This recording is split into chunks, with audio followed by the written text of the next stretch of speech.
Ngayon, tapos na po itong ating kamoting kahoy. Isunod naman po natin itong ating kalabasa.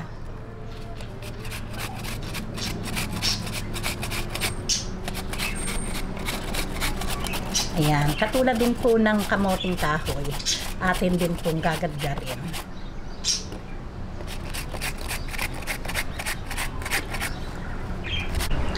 Ngayon, heto na po yung ating ginadgad na kalabasa at kamuting kahoy. Malinis po yung aking kamay para lang po maayos natin. Ma-mix nating mabuti.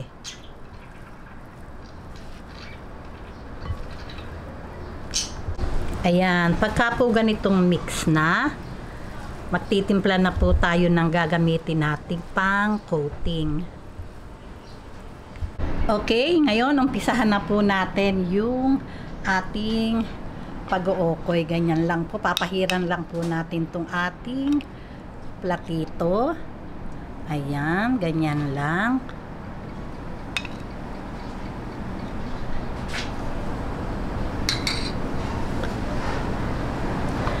Lalagyan po natin ng ayan.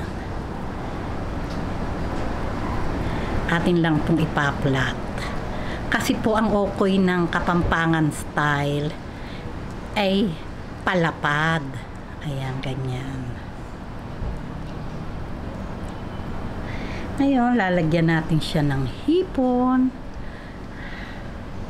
Ayan, ganyan. Lalagyan po natin ulit ng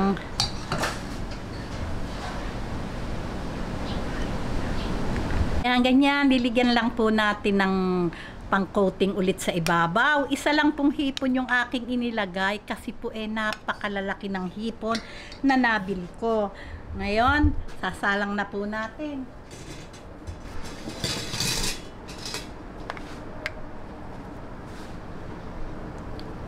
Dahan-dahan lang.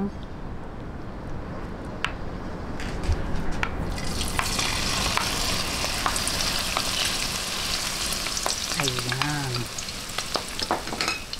Ayan. Hihintayin lang po nating mag-golden brown yung bawat side. At ready na po ito.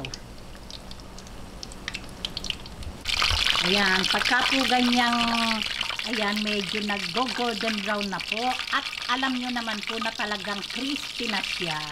E bibilingin na po natin.